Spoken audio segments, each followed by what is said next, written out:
Wow, George Negus. Next time I appear in Waverley Court, will you come and be a character witness for me, please? That's got to carry some weight, right? Oh, look, you know what? You know, in rock and roll, we procrastinate a lot, and I said, I was saying to these guys, so I'm going to have a speech. No speech, no speech. And then I haven't got a speech. I could have had a speech going on the thing down there like Chuggy did. I haven't got a speech. The truth is, as I was sitting here, I realised something I've always thought. I think of people in Australia. I felt sorry for people in England. When I first met Marty, he didn't know about all the amazing music we had in Australia. And I spent all this time, we were playing him The Real Thing and The Master's Apprentices. And I grew up in Canberra. And to me, Australian music, there was no question about whether it was as good as the other stuff. It was. There was the American stuff, there was the English stuff, and there was the Australian stuff. And the first thing I ever saw was a package tour with Normie Rowe and the Easy Beats and MPD Limited and Bobby and Laurie. You know, they did the song, When I Hear a Love Call, and everybody was stamping on the floor, and it was amazing. And then all the bands that came up, bands we don't think of a lot now, like the Dave Miller Set. Do you remember that song? Do you remember that song? He's got his love to keep him warm. It was amazing stuff. People overseas never got to hear it. Peter and I went and saw Hush at the Canberra Theatre. We thought they were amazing. When Les got to this, we were going, wow, this is great, get rocked. Then we did a gig and we turned up and Skyhooks were playing. I couldn't believe how amazing Skyhooks were, not just because they were funny and stuff, but this kind of the dual guitar thing they had going on. Years later, the church were supporting the Sunny Boys at a festival. We decided to be late, because we weren't going on before the Sunny Boys. And we were standing there and we'd had explained it quite adequately, why we were legitimately late, and Red Simons came in and said, I know you meant to do it. It's all part of the game. You were meant to be late. You didn't want to go on before them. And he kind of reopened the whole thing up again. It was an accident. It was great to be busted by Red Simons. So many amazing, amazing Australian bands. The people we have been inducted with, I almost said induced, the people we have been inducted with tonight are amazing. The Models, an amazing band. I read a review of myself that said I was weird and angular. I went and saw the Models play, and when I saw Sean Kelly, I felt like Doug Parkinson. He was so much weirder and more angular than me. Okay, the Loved Ones. I agree with Chuggy. The Loved Ones insinuated so much raw, dirty sexuality, much more than Mick Jagger, much more than anyone else. When you heard them, you knew, even though I was 12, I knew there was something very rude going on in the world of the adults. And amazing, amazing the way he sang. It was just like that to authority, but not with the sort of blatant stuff you have nowadays of axing school teachers and strippers. It was just implied, and that's why it was so much better.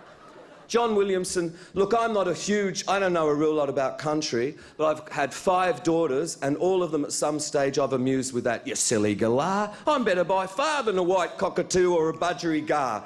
They squeak and squawk and try and talk. Why, me and them's like cheese and chalk.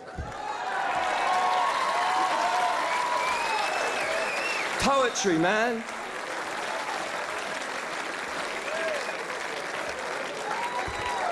Johnny Young, I remember I used to do an imitation of you at school. Carolyn, used to clap with your hands were straight out when you clap. Where is he? You did, didn't you? The Real Thing was #1 for about 16 weeks. It was #1. It didn't go away, and it was just like omnipresent. And I hadn't had any LSD by that stage, but I knew what it was going to be like when I finally had it. Amazing. And a wonderful irony that you're Mr. Clean, and you wrote these songs. He wasn't Mr. Clean. We had some amazing adventures in the old days with Chuggy. Back in 1981, Chuggy was our manager. He was fantastic. Try it on. Try it on.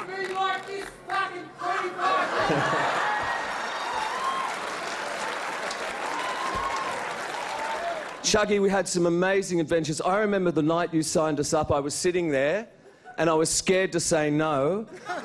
And your henchman, instead of putting a cigar in my mouth, he put a joint in my mouth. And I sat there and he lit it. He said, "So that's it then?" And I was like, "Yes." And then in 1981, Chuggy organised our first tour of Tasmania, and aviation was a little different in those days. And it was an old World War II, sorry Chuggy. It was an old World War II aeroplane. And the gear, and in those days bands carried these colossal PAs with them. It was all strapped down one side and the band was down the other side. And when we took off, the door opened.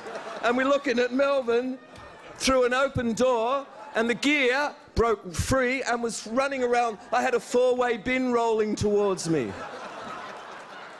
And Chuggy, you know what you said? You said, "Michael Chugg killed in airplane crash. The church were there too."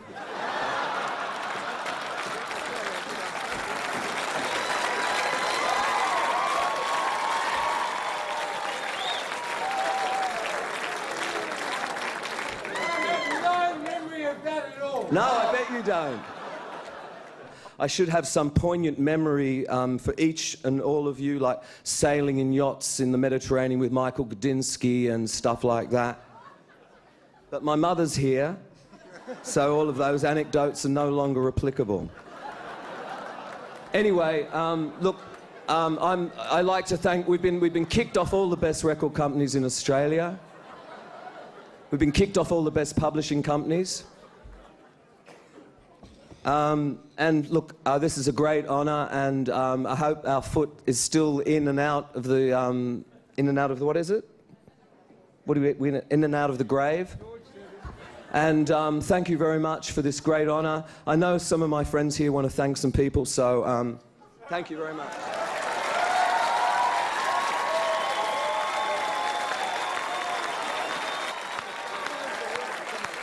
Okay, sorry. There's three big thank yous for me, for all of us. Champion number one, Mr. Joe Segrito for us. Champion number two, not in any order, is our American friend and patron, Mr. Kevin Keller, who none of you will know, who has made the whole last 12 years totally feasible on every level and continues to be involved with us, which is fantastic. And of course, the biggest champion who's not here tonight is the guy whose massive shoes I jumped into, which is Mr. Richard Ploog.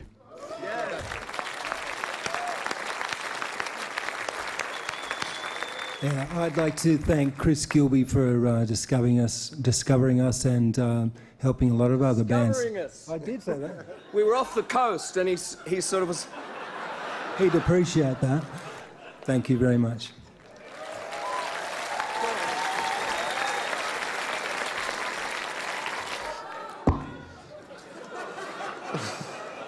We've worked so hard to be aloof and enigmatic.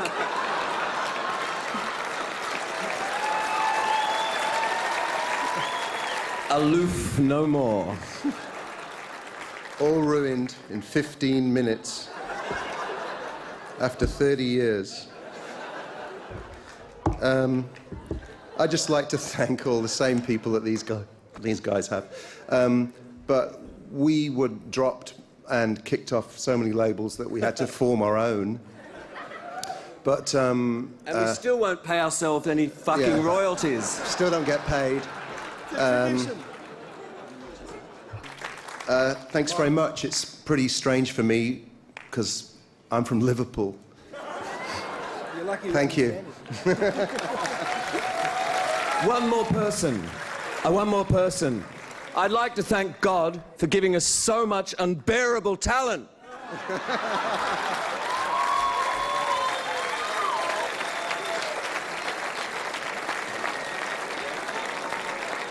Give that man his own show. Now, the church are about to take us out tonight in suitably grand style. But look, just while they're setting up, I would like to share with you one of our favourite church questions from Rock Quiz. I think it was episode 62. It went a little bit like this. The 1999 church album A Box of Birds is A tribute to to their various wives and girlfriends? B, a collection of cover versions by artists like the Velvet Underground, the Monkees and Mott the Hoople? Or C, a benefit album for the Gould League of Bird Lovers? The correct answer is, well done you. See, all right.